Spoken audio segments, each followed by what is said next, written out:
This opener tonight, Grace Hunziker. Grace writes for the Eggplant here at FSU and has done stand-up comedy all around Tallahassee. Please welcome the incredible Grace Hunziker.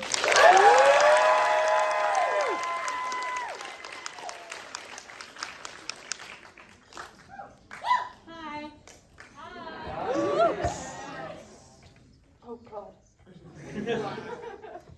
Anyone with glasses understands. Okay, how are you guys tonight? You guys excited? I'm very excited. Well, thanks for coming out. So the other day, somebody told me that I look like I would work in an aquarium, which was so specific description-wise, but so ambiguous tonally. I don't know what it is about me or this, but people really love to give their input on my appearance.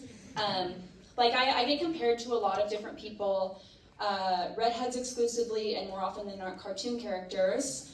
I get Merida, the girl from Brave, Miss Frizzle.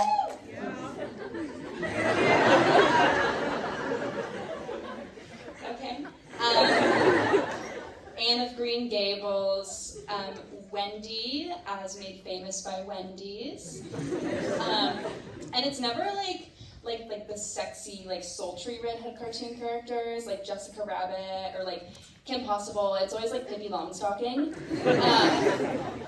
But my favorite was when this girl came up to me and she was like, "Hey, you look just like," and I was like, "Yeah, Merida, I get that a lot." And she was like, "I was actually gonna say Conan O'Brien." But I could totally see Merida too.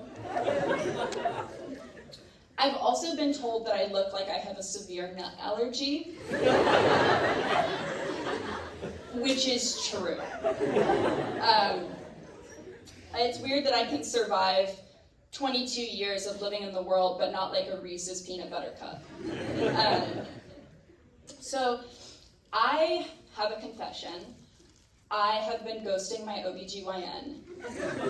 And don't cheer for that. Of all the people in your life to stop talking to, probably isn't the best. But I ordered a copper IUD a couple months ago, and they keep calling me because they're like, "Grace, when are you gonna schedule your insertion appointment?" But I made the mistake of going on TikTok and stumbling across an animation of the insertion process, and you could not catch me dead going near that thing. It looks like a saw trap. I will not do it. I will not let it near my body. So that's been a struggle. And then for you men in the audience and people without vaginas, an IUD is one of those homemade bombs they use in guerrilla warfare, but they put it in your uterus and it disarms your ovaries. So, speaking of men, I have a few complaints that I'd like to file with the manager. Lately, I've been having a real problem with men having opinions about things.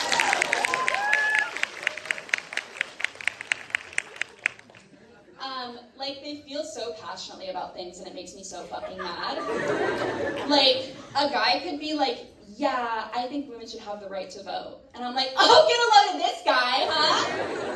Shut the fuck up! Did anyone ask you?" But I think I'm kind of just jealous. Jealous of their conviction. I wish I had the conviction and confidence of a white guy telling me that John Mayer is objectively the best guitar player of all time. I wish that I felt that passionately about anything. I don't know if you've ever tried to tell a guy that John Mayer is overhyped, but if you do, treat it like a grenade, pull the pin, drop it, and run, because you are in danger. I would feel safer walking home alone at 3 a.m. butt naked on the strip than I would on the couch with some guy named Josh telling me that John Mayer's cover of Free Fallin' is the greatest gift to music since Beethoven's Sixth Symphony. Anyway, I'm Grace, by the way. Hi. I am a senior here at FSU. I am majoring in creative writing with a minor in film studies. No, I do not know what I'll be doing after graduation. Thank you so much for asking, though. I am actually not from Florida. And my biggest question as an out-of-state student is, what the fuck is a gasparilla? I Googled it and started looking at pictures and was left with many more questions than answers. But I'm not from Florida. I'm actually from Oklahoma, which is a real place. Not a single one of you is from Oklahoma. I know that. It is a real place and not just the setting of the musical, which I know that not a single one of you could tell me the plot of if I asked, and I know that this room is filled to the brim with theater kids and theater kids in recovery right now. And not a single one of you could tell me what a Surrey is and why it has fringe on top, even though I know you've done a 16 measure cut of Can't Say No for an audition, okay?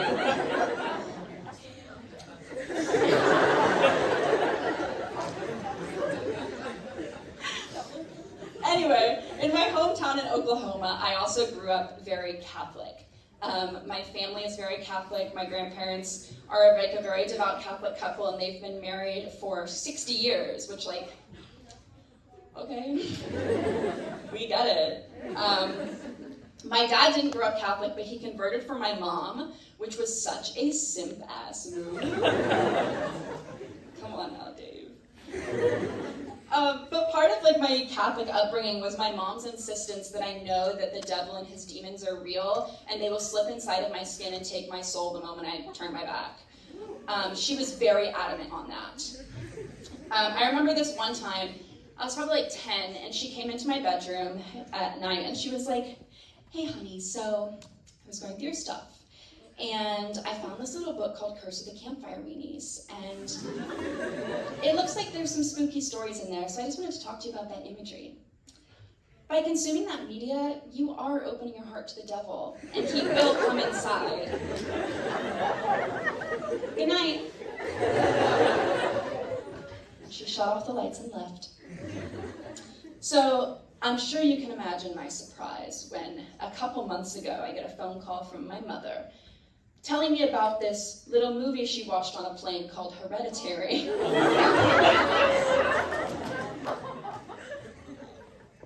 And apparently, on this plane, in like the system of movies, it was labeled as a family drama.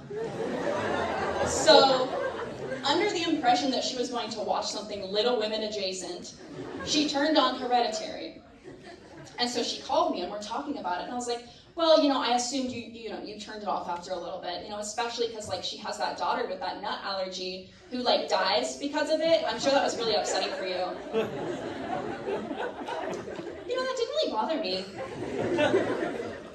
So I'm like, okay, but you didn't finish it, did you? She goes, I just had to know what happened. And you know what? That house, oh my God, just beautiful. The things I would give to live out in the middle of the woods like that, oh my God. And that treehouse is just perfect for future grandkids. So cute. So now my mom, before she watches any movie, has to call me, and I service her human letterboxd account, but instead of rating movies on a scale of 1 to 5 stars, I tell her how good the Zillow listing would be and how many Hail Marys she'll need to pray after watching it. Thank you guys so much.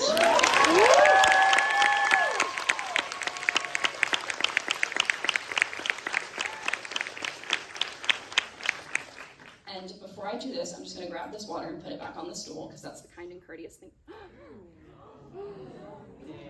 I pressed the button.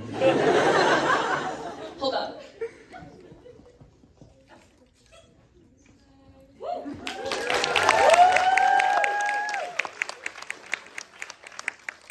The Girl Scouts always say leave things better than how you found them. Anyway, it is my distinct pleasure to welcome you, the one, the only, Chris!